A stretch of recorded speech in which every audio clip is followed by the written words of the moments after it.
শারদীয়ায় সবাইকে অনেক শুভেচ্ছা। শেষ মুহূর্তে বেশ কিছু শপিং বাকি আছে, তাই আজকে মাকে নিয়ে একটুখানি গুটি গুটি পায়ে চলে এসেছি রেলগেটে। মাকে একটা শাড়ি কিনে দেবো বলে। আমি জানি তোমাদের অনেক শপিং ডান হয়ে গেছে, তোমরা অনেক পুজো প্যান্ডেল ঘুরে ফেলেছো, কিন্তু কি করব, স্কুল এখনও ছুটি পড়েনি, এতটা ব্যস্ততার মধ্যে ওই আর কি যেটুখানি না করলেই নয়। আজ মাকে একটা শাড়ি কিনে দেবো। সত্যি কথা বলতে মা আমাকে ভীষণ সাহায্য করে সমস্ত কাজে। মা আমাকে বলে যে মাধবকে ভালোবাসে তার রাস্তা এমনিতেই তৈরি হয়ে যায়। সত্যি কথা, এমন মা যেন সবার হয়। মা আমাকে সবসময় বলে তুমি কর্ম করে যাও, ফল তোমাকে মাধব একদিন নিশ্চয়ই দেবে।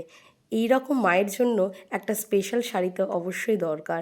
তো যাই হোক, আজকের আমি এসেছি লেডিস ড্রিমে। লেডিস ড্রিমের দুর্ধর্ষ কিছু কালেকশন আমাকে দেখাচ্ছিল, আর সত্যি কথা বলতে কোনটা ছেড়ে কোনটা কিনবো এই রকমই একটা পরিস্থিতির শিকার হয়ে গেছিলাম আমি আর মা। আচ্ছা বলো তো কোন শাড়িটা কিনেছি, দেখি কয়জন আমার ভিডিও মন দিয়ে দেখেছো।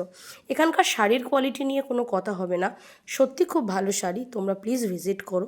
তারপর চলে এসেছি একটা ভাইয়ের দোকানে। এই ভাই আমাকে অনেক দিন ধরে চেনে, আর আমি গেলেই শুধু বলে আরে ব্লগার দিদি এসে গেছে, নাও কি নেবে, এতটা ভালোবাসা দেয়। তো ওই আমাকে সমস্ত ভিডিওগুলো তুলে দিয়েছে, ভাবো ও একজন দোকানের মালিক হয়ে আমার ভিডিও ক্লিপস তুলে দিয়েছে। তো এই রকম ছিল আজকের সারাদিনের শপিংটা, তারপর বাড়ি চলে এসেছি। সো বাই, রাধে রাধে, সবাই খুব মজা করো দুর্গাপুজোতে, সুস্থ থাকো।